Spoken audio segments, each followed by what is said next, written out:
This topic is chronic obstructive pulmonary disease. You might have seen some cases in your wards.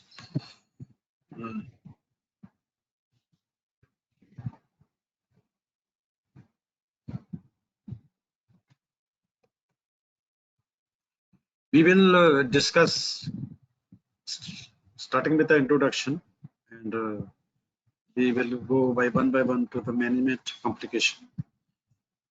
Let us start. This disease, COPD, generally may be due to lack of awareness on the part of the patient as well as physicians, generally underdiagnosed. When I was doing the MD and a senior resident, at that time, this was known as a dustbin diagnosis. Nobody was tested in COPD, then we brought it in the international arena, started with the oxygen therapy, CPAP, BiPAP, all the things. Now people are diagnosing it. No, still underdiagnosed. Many people, they don't want to say the, even bronchial asthma, to say that this is COPD. You know, you will surprised to know that in each year in our country, 500,000 die due to this disease. And this burden is projected to increase in the coming time because there is continued exposure to the pollution, smoking, and other risk factors. And we all know the age of the overall age is also increasing. So naturally it will lead to the economic burden on the nations. Actually, what is COPD? It includes two diseases. One is chronic bronchitis, other is emphysema.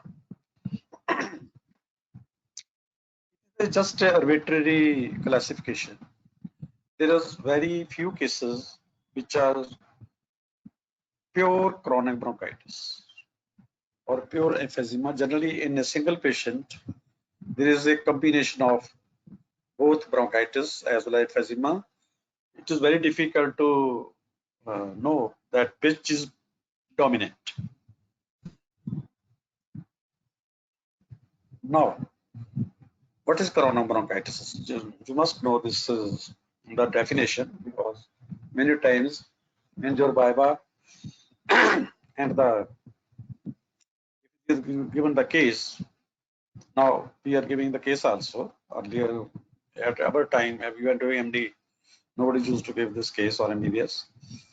So the chronic bronchitis is defined as a chronic productive cough for 3 months in each of the 2 successive years or consecutive years in a patient in whom other causes of chronic cough, like chronic cough, there is other bronchitis, there are so many causes are there, and you have to exclude that. If you are excluded and it's a chronic productive cough for 3 months in each of the 2 successive years or consecutive years. But you have to rule out the other causes of chronic cough. This is the definition of chronic bronchitis. And this is the definition of the emphysema. It is the abnormal and permanent enlargement of the air spaces. So air spaces distal to the terminal bronchioles, which is accompanied by destruction of the air space bars without obvious fibrosis. By fibrosis, because this is a simple definition, where fibrosis also causes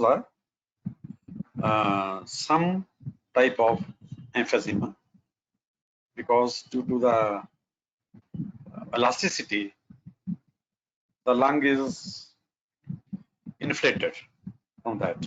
That's also enlargement of the air spaces. Okay, so You must know this is the definition of coronary bronchitis and emphysema. It is abnormal permanent enlargement of the spaces to the terminal bronchioles. This is generally also asked in the Viva. Let us discuss the pathology. In both diseases, but mostly in coronary bronchitis, there is chronic inflammation of the mucosa, which shows the increased number of goblet cells. There is hyperplasia of the mucous glands. There is some fibrosis there, and there is a narrowing and reduction in the number of small areas, as I told you, like in the emphysema, and it can lead to auricular collapse due to the loss of teething. Teething means supporting effect caused by alveolar valves, because supporting effect is lost due to destruction of the alveolar valves. That's why there can be some airway alveolar collapses. You know what is this read index? This is the ratio of thickness of the submucosal gland. So the submucosal gland, so B and C, and thickness of between epithelium, base of the epithelium, and the border of the pericardium. This is pathological definition. Pathological read index. Generally, mucus gland, so B and C, A and B. This ratio is normally it is 0.14, but due to the mucus gland thickness, which is secreting the mucus, that's why there is a production of the sputum, continuous production of the sputum. This read index is increased more than 0.14. So this is as many times many examiner are interested in asking this, what is the reads index. Sometimes you can have the short note also, read index. You might have read it in your pathology. This is just to show. This is the normal bronchitis. See, and this is the bronchitis. This is increased due to the mucus gland hyperplasia. There is a mucus production that is showing.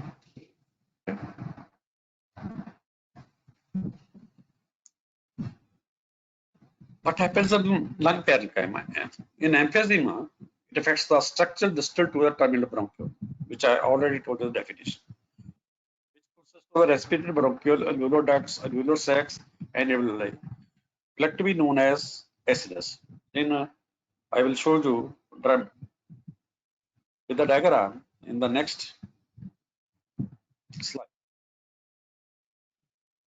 The bronchiole, this is the terminal bronchiole, okay, the terminal bronchiole, and this is the distal to the terminal bronchiole, what its definition is. So it is the respiratory bronchioles, these are alveolar ducts, and these are alveoli. So problem is here in the emphysema. And there are different types. One is centrilobular, which is more seen in the case of cigarette smoking.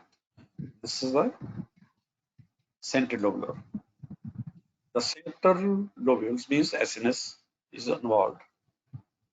Central lobular, proximal acinar. Pan means whole. This is mostly seen the alpha-1 antitrypsin deficiency. And also in smokers also. I will dilate more on alpha-1 antitrypsin in the subsequent slides. This is pan-acinar. Paraseptal, I told you that if there is some peripheral fibrosis, there can be enlargement of the A spaces, distally acinar.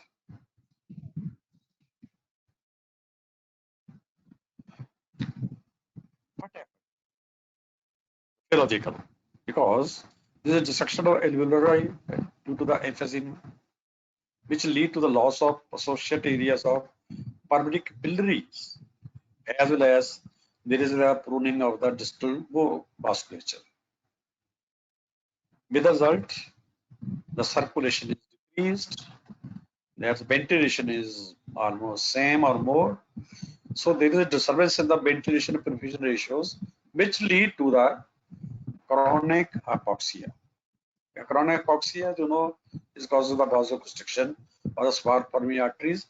Ultimately, it leads to the intimal hyperplasia and smooth muscle hypertrophy, okay, and which ultimately lead to the chronic pulmonary hypertension in chronic pulmonary, okay, which is more common in the chronic bronchitis, less in the emphysema. These are the causes.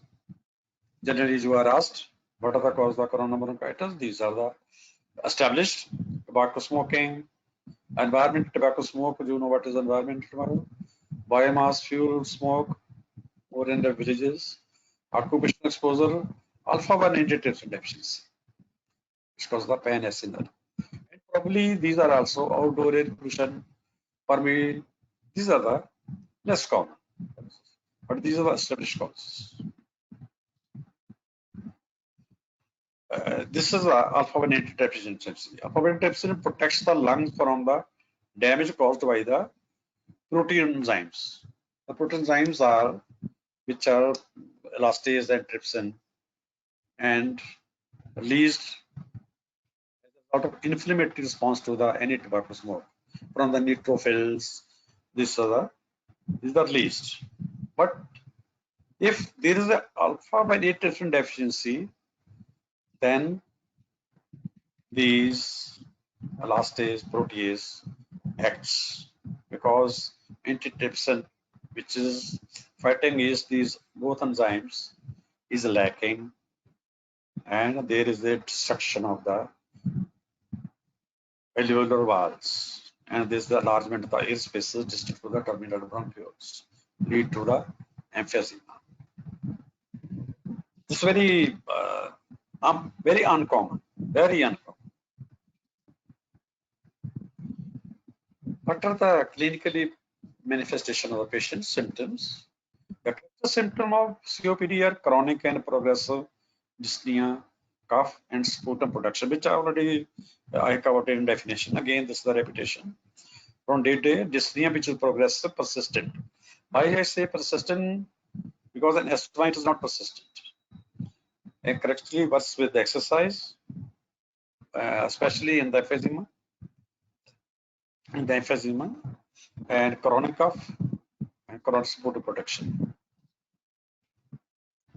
Other features may be wheezing. Some patients have the chest tightness feeling, and weight loss emphysema, because there is a work of breathing increased, and it is just exercise. There is loss of muscle mass, and there is a repeated respiratory infections. Many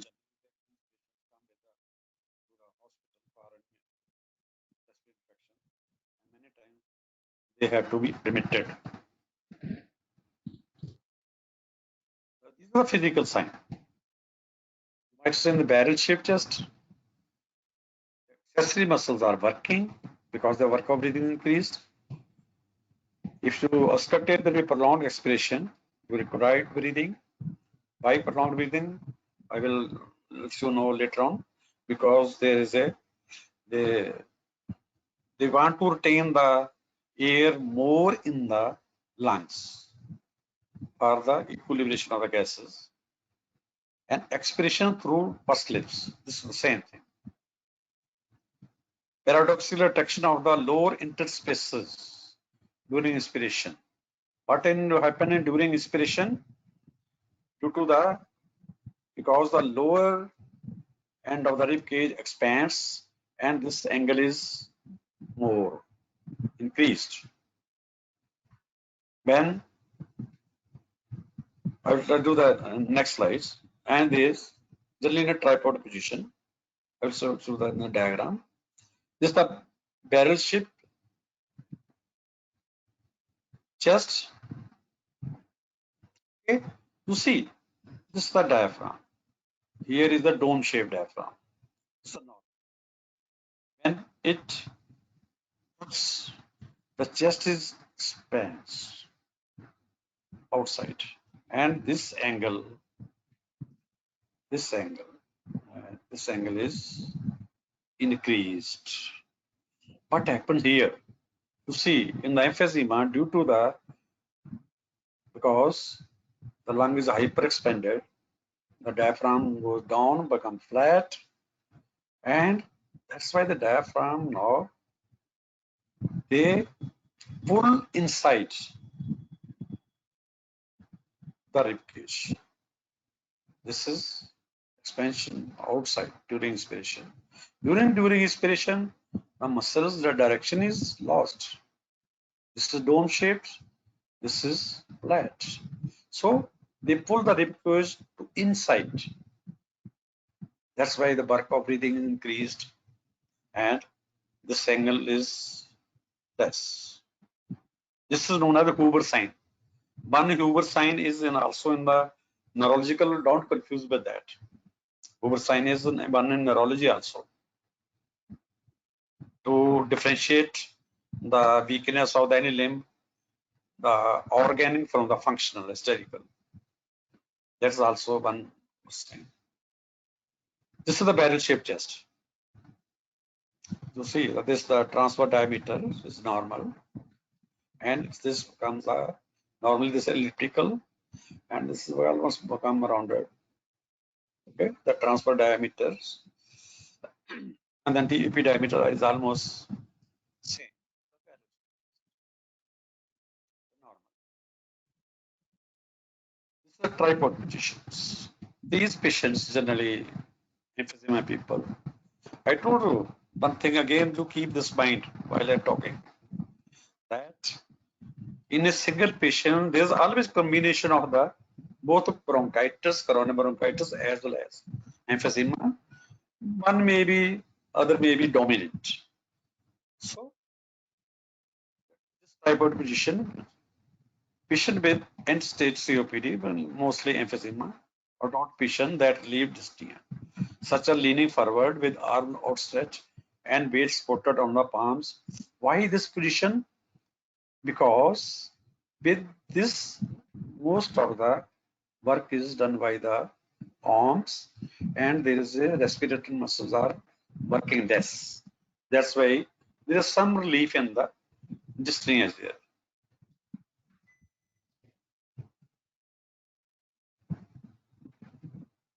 The respiratory muscles, they don't have to work much more.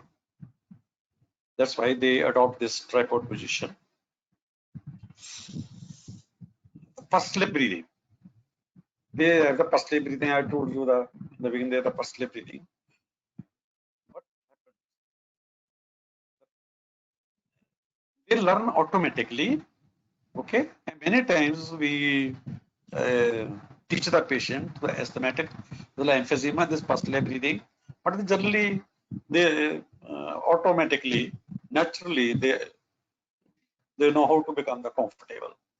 This first lip breathing is they inhale slowly through the nose with the mouth closed and take a normal breath. Okay.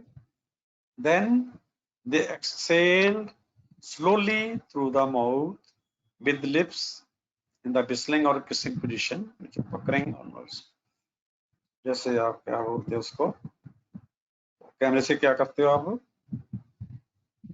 Photo लेते हो ना, वो mouth को कर लेते हो ना वैसे, बन जाता है. Then they breathe out for taking longer time. Okay, breathe out from the mouth. Why take longer time? Because I told you the expiration is prolonged.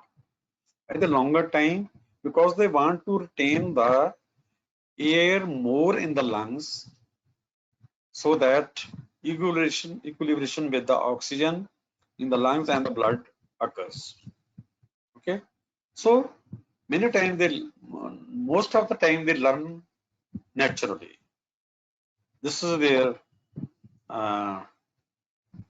मजबूरी है.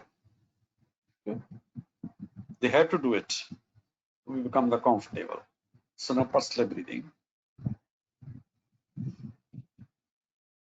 There is a decreased vocal parameters because due to the emphysema, the chest becomes hyporesonant, depressed diaphragm. If you see the diaphragm is location, generally the fifth space go to the seventh, eighth.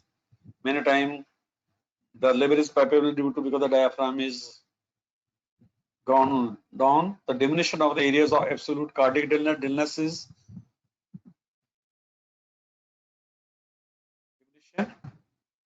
or obliterated is also known as obliterated. On auscultation, the prolonged expiration I have told you, reduced breath sounds because of the emphysema, the presence of wheezing during quiet breathing, and there can be crackle may be heard in infection or sometimes without infection also at the bases in coronary bronchitis. It can be heard properly. Early inspiratory crackles can be heard in the coronary bronchitis. That does not mean the patient is having pulmonary. Okay, many times it happens with the COPD patients. Now you can see many times you are asked what is blue bloaters, what is the pink puffers, because coronary bronchitis peoples they have because the BQ ratios better prescriptions are more there, their mismatch is more there, and the less oxygen equilibration is there, and they are cyanosed. Cyanosed oxygen vasoconstriction, pulmonary hypertension, core pulmonary, then decompression of core pulmonary that can lead to the edema of the limbs and they bloat and become the cyanos. That's why they are known as blue bloaters, coronary bronchitis people. You might have seen in the OPD or in your colony or somewhere, some patient have blue bloaters. Okay. The pink puffer, these are emphysematous. They suffers and called a pink puffers. They hyperventilate because they hyperventilate. And that's why they maintain their oxygen levels. They're not cyanotic, which would suggest a low blood oxygen level. So these are not pink puffers. That's why the emphysema people, but they become distinct very fast. With a small exercise, with a small stress, with effort, they become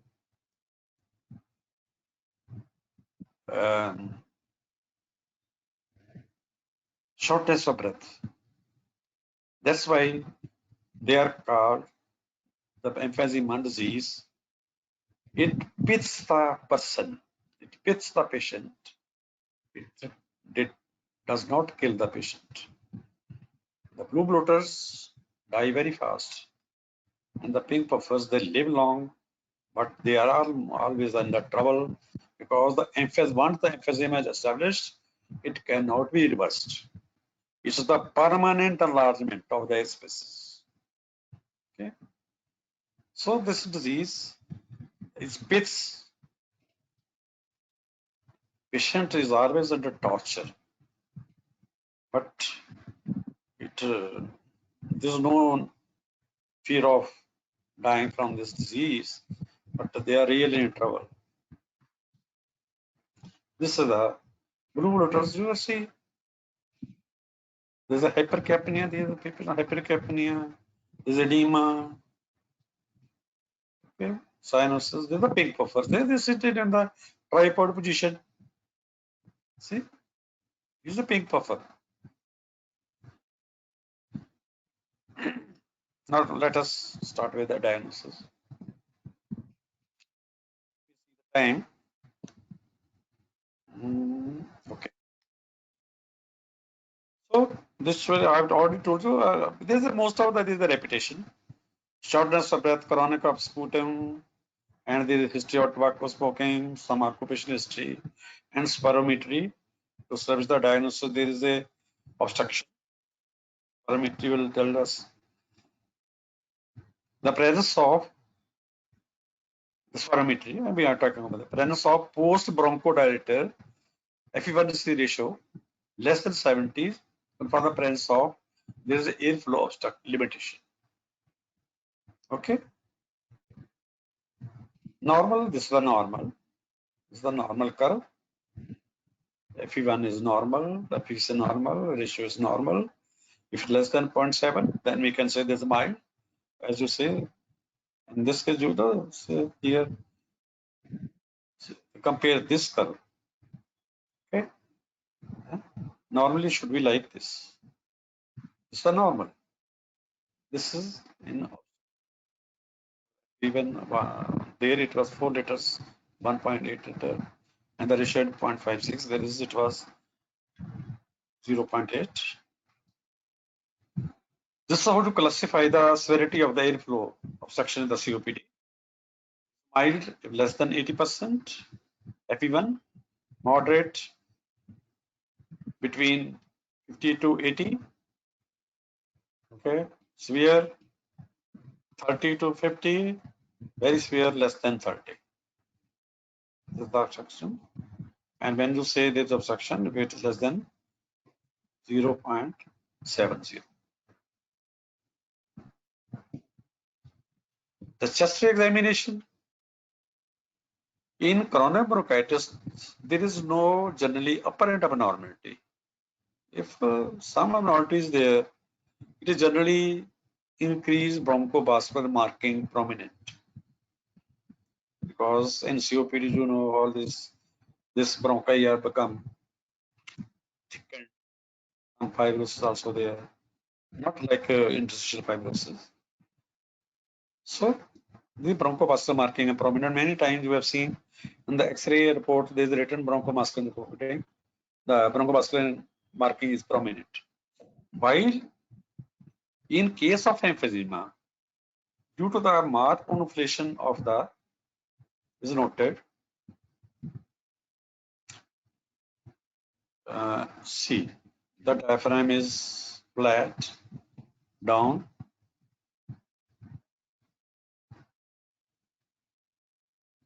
The heart become tubular. You can see the big lungs and peripherally more air, vascularity is decreased, and the ribs becomes almost horizontal. Air spaces this between the ribs become increased. Now go to the same. Their marked infiltration is noted with the flattened and low diaphragm. Seeing the side, intercostal spaces are increased. There's horizontal interpretation of the ribs, long, thin, hard shadows or tubular shadows, or known as the tubular heart, and decreased marking of the lung peripheral vessels, right? Which I've showed you. This is you see in the periphery there is looks more air because the vascularity is less due to the pruning of the capillary, which I told you in the pathology. This is more clearer on the CT scan, and many signs SC, you will not see anything else, but when you do the CT scan, you see there is a bully also, which are not visible on the normal chest diagram. Laboratory examination, generally if there is an infection, acute exacerbation, there will be leukocytosis, neutrophils are increased, and these are the 4 organisms. Generally you are asked which organisms are responsible for the acute exacerbation infection in the COPD. The most common is streptococcal, Haemophilus, Moraxella, and Klebsiella. The blood gases are very important. When the PO2 is less than 60 millimeter mercury, it is important. Then it is known as the respiratory failure, or on other way, on other words, I will let you know what the definition. The respiratory failure is called when there is a PO2 less than 60 millimeter of mercury or less than 90% duration. The POC can be normal, less, or elevated. But many people will teach you the POC increased. No, the POC can be normal or less or elevated. But there is a rider. This should be in the resting spine breathing room air, not while on the patient oxygen. Then is known as the respiratory failure. I'm just telling you because it has come inside. It is not the part of your topic COPD, but these patients go to the respiratory failure. So you should know respiratory failure. This is the definition of respiratory failure. Many people say you type 1, type 2, there's nothing like type 1, 2. एक ही चीज होती है respiratory failure, because they had categorized according to the CO2 levels, but CO2 level can be normal, less or elevated. So why to categorize according to the CO2? So if the PO2 is less than 60 millimeter of mercury in a resting spine and patient while breathing room air, not on oxygen, okay? And then you do the EVG. If it is less than 60, it is a respiratory failure. Management. Prevention of further progress to ask the patient to stop the smoking, avoid the exhibitions by giving the some injections, like I will tell you later on, and given the bronchodilators, which improve the. Generally, we are preferring, which is the beta short acting, long acting, anticholinergics, emphysema patient, ipratropium, they are more sensitive to this. Theophylline is a brief bronchodilators, but some people are giving it. But I personally I am engaged with theophylline because it is very toxic. When it becomes effective, then it is in very toxic doses and can lead to the arrhythmia and death. So personally, I'm scared of theophylline. Steroids, generally they are given in chronic symptomatic patients. They are given inhaled steroids, but systemic steroids should be avoided in the chronic bronchitis emphysema. But when there is acute resolution, you can give some steroids for 1 week or so. Combination therapy, yes, both steroids and long acting like Seroflow, Fluoxetine is there, Salmeterol is there. Antioxidants are given. Mucolytic, I'm just telling you because some people say mucolytic. I think it is useless in bronchitis, emphysema, or whatever other diseases. Other pharmacology, because this is, I told you, because we have to avoid the infection. Every year they should be given the influenza vaccine, okay, or pneumococcal vaccine every 5 years. Oxygen therapy, it is more than 15 hours, or if you afford, the patient can afford, it should be given 24 hours. Even if you give the 24 hours, उसने खाना भी खाना है, नहाना भी है, कपड़े पहनने हैं, even then it will come to 18-19 hours. This is long-term therapy, oxygen therapy. It improves the survival. It is quality of life, sleep, cognitive performance in the patient with the respiratory failure. It is had proved beyond doubt. Because once this PO2 is less than 60 millimeter of mercury or less than saturation 90% or definitely 88, if it is, then you must give the long-term oxygen therapy, or is also known as domiciliary oxygen therapy.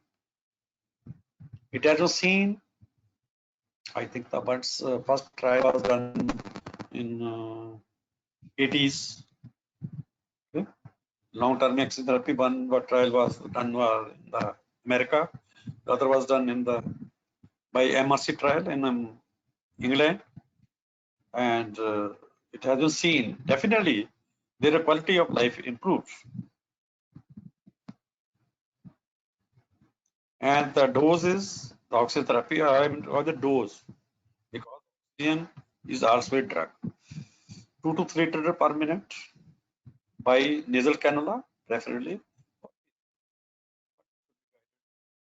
After some time, to every 3, 4, 5 months, do the ABG. Sometimes they improve, and even on the room air, their oxygen becomes normal, and you don't have to give them.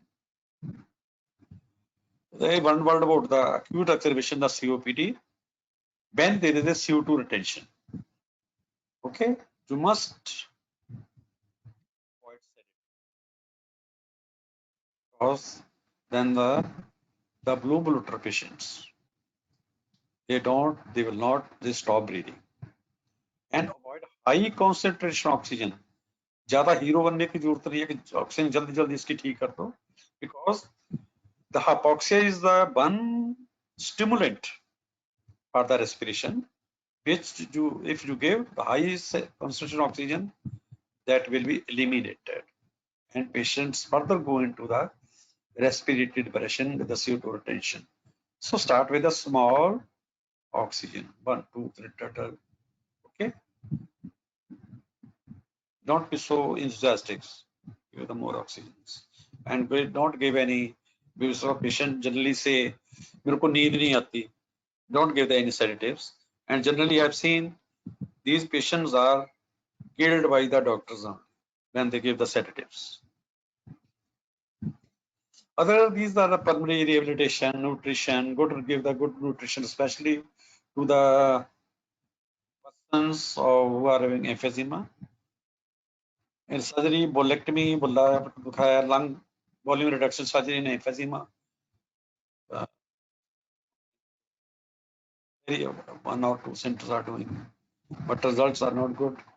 In lung transplantation, maybe possible. Smoking cessation, so the pharmacotherapy, nicotine replacement therapy. Nicotine replacement therapy, gums, inhaler, nasal spray. These are the complications. It can lead to pneumothorax, corporal. I've already told you. Exacerbation repeated, they come to the hospital. The respiratory failure, I've already told you. This is the one point I want to tell you. This is the asthma-COPD overlap syndrome. This definition is characterized by persistent airflow limitation with several features usually associated with the asthma and several features usually associated with the COPD. So, ये बहुत ही गलत किसी ने ये overlap syndrome बना दिया है. Asthma is totally different, COPD is totally different. In COPD and emphysema, COPD, bronchitis, there's a ventilation perfusion ratios are there's a mismatch, and they go. That's why they go into the chronic hypoxia, pulmonary hypertension, and corpuscle. I had never seen in my life any patient of asthma going into the corpuscle, because in this case, asthma, the ventilation perfusion is normal. So I don't agree with this, because many times why I brought this, because many people are asking you, what is overlap syndrome? So to tell them there's nothing like this syndrome, and if you want to further clarification, you take my telephone number and मेरी बात करवा दो examiner के साथ, और जो उनको doctor हीरा की किताब पढ़ लो आज. ठीक है, मेरा ख्याल तो सॉल्व है now. That's all.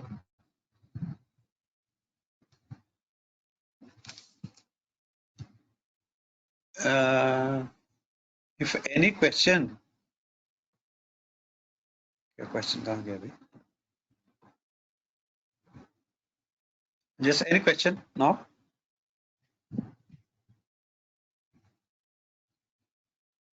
I hope you might have some understood something about the COPD.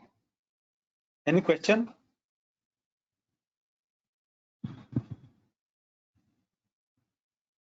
किसी ने सुना ही नहीं कि सर्जरी लगी. I try to make it very simple. Again, what is again क्या भाई? Again क्या करूं? और है कोई? Just be question again. Again क्या क्या क्या again करूं? Emphysema X-ray. Do you want emphysema X-ray again? Oh my God. In emphysema X-ray, because the lungs are hyperinflated. Okay. अभी उसको मैंने बंद कर दिया है. देखता हूँ मैं चला के दोबारा. And is overinflated emphysema lung. Should I do again? लगता मुश्किल हो जाएगा अभी. ठीक है, खुल गया.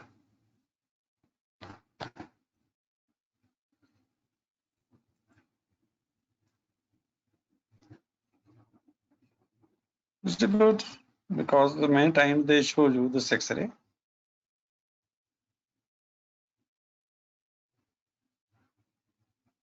Yes, I told you this is the hyperinflation of the lung. See, the diaphragm is कहाँ नीचे चले गया है? 7th या 8th space में लग रहा है मेरे को. ठीक है? The hyperinflation. This is a pressure on the heart. It becomes the tubular, long heart, tubular heart. Okay? And because the lungs are hyperinflated, becomes this is horizontal. इनका कर्व भी खत्म हो गया. And the intercostal spaces are increased, widened. And there's a periphery. I told you the capillary blood flow is decreased. And in the periphery, you will see that there is more air because the circulation is vascular circulation is less. This was told you that flattened and diaphragm, flattened diaphragm. Space becomes widened. Horizontal pattern of ribs, long thin hard shadows, and decreased marking on lung peripheral vessels. So you can see again, which I told you. Flattened diaphragm, depressed diaphragm, big lungs, hard tubular, long, thin, hard. Okay, is intercostal space is widened, ribs come almost horizontal. Okay, the periphery is devoid of the circulation.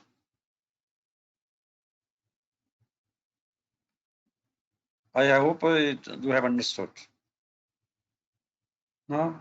Any other question?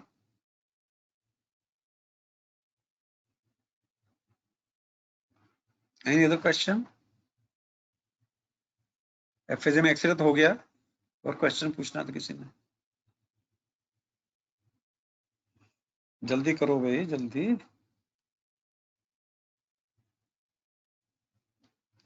किरण ज्योत को तो बता दिया मैंने. किरण ज्योत को.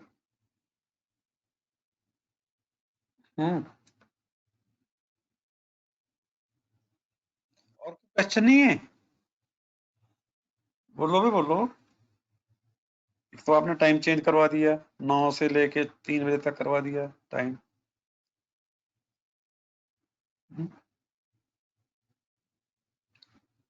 और कोई क्वेश्चन नहीं था? Should I stop? Okay. Okay, then it's okay. I will stop here. Thank you very much. Okay. If there is no question.